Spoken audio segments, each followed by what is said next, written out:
Well, let's continue with these reactions. ActionSA Member of Parliament, Dr. Kgosi Letlape, joins us now for reaction to this news. Mr. Letlape, good evening to you, and thank you very much for your time. Let's start with your reaction on the firing of Minister Nkabane from the Ministry of Higher Education. Good evening to you and to the viewers. We welcome the firing of the minister. It's long overdue, but we're disappointed in the appointment of deputies, because deputies don't add any value. We have a bloated cabinet and we need to reduce. And hopefully, if she remains an MP, the Ethics Committee of Parliament should deal with that. And any other issues that are taken to the criminal courts, she must still answer to that. And we're hoping that the president is now gathering momentum and will act with speed against ministers that have been economical with the truth to Parliament. We'll come back on the question of deputy ministers and their use or lack thereof. The step here, the congratulations really go to the members of Parliament in the Committee of Higher Education and Training. The compliments are that they did not let go and they pushed even harder when she was clearly avoiding answering questions, and then subsequent to that, her complete avoidance to appear before that committee. How important a message is this for respect for Parliament? This is extremely important, that you cannot defy Parliament. But we need to be thankful to the people of South Africa that no one has a single majority in Parliament, and that makes the committees more effective. Parties cannot use majoritarianism to undermine the committees of Parliament. So ministers need to perform. Ministers need to respect the committees, and the committees need to rise to hold ministers accountable. And this is a great achievement from the members of Parliament that sit in those committees. It's a very interesting point you make, that the majoritarianism, if I have that correct, is what is now basically allowing for Parliament, or should I say the non-majority status of any one party in Parliament. You're saying that this puts paid to people ultimately being held accountable because the one-party dominance has allowed for this. Is that what you are saying? Yes, that's what I'm saying. And I'm also saying that as parliamentarians, we can now do our job of holding people accountable. They can no longer afford to be arrogant in terms of that.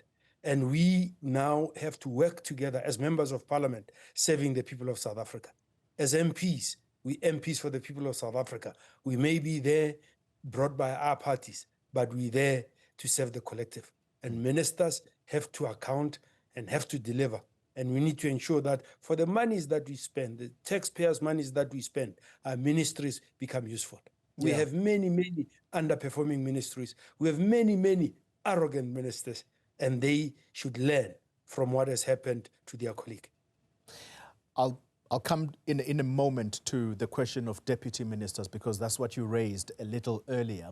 Let's talk about the other ministers that you say have shown arrogance in Parliament, particularly at these committees. ActionSA recently is now adding its voice to the possible boycott of certain departmental budgets. What is the basis for you jumping on the bandwagon, so to speak, because that's how some people are going to see it, that you're following in the footsteps of the Democratic Alliance? Well, they must go and look at our record. This is the third budget vote, it's not the first. And we've been consistent that we will be a constructive opposition. We have not supported all budgets. So we're not going to be deterred by majoritarianism, and we will be critical where we need to be. We will be supportive where we need to be. You can't help it with labels that people put on yourself. If we were DA light, we would have been on the same side with the DA on VAT. We were not. we said in Parliament, we are capable of sorting these issues out. We will not go to court. We will start in Parliament because that's where we belong. And we will explain every budget that we support, and we will explain, in particular, budgets that we do not support. Yeah. Dr. Letlape, I'm out of time, so very briefly, deputy ministers, it's a principle or it's a political position of the ActionSA party. What needs to be done, and how are you, or how do you plan to push for deputy minister positions to no longer exist? We will push for an amendment bill so that deputy ministers could be done away with. They don't add value. They are recognized by the Constitution, but it does not give them any powers. Look at what has happened in police. We have deputy ministers. A minister is away. We got an actor from outside. That is a problem.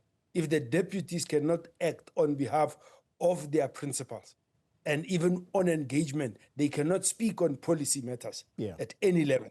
They need to take instructions from the minister. It's cronyism. It's just jobs for pals, and we cannot afford it. In this time of austerity measures, we need a lean and mean cabinet that can be made efficient. There's also many departments that should be merged, that should not occur on their own, so that when decisions need to be made, they can be made quickly. We don't need an interministerial committee to do something that should have been done by one ministry. Dr. Kgosi Letlape from the ranks of ActionSA in Parliament, thank you very much for your time and contribution this evening.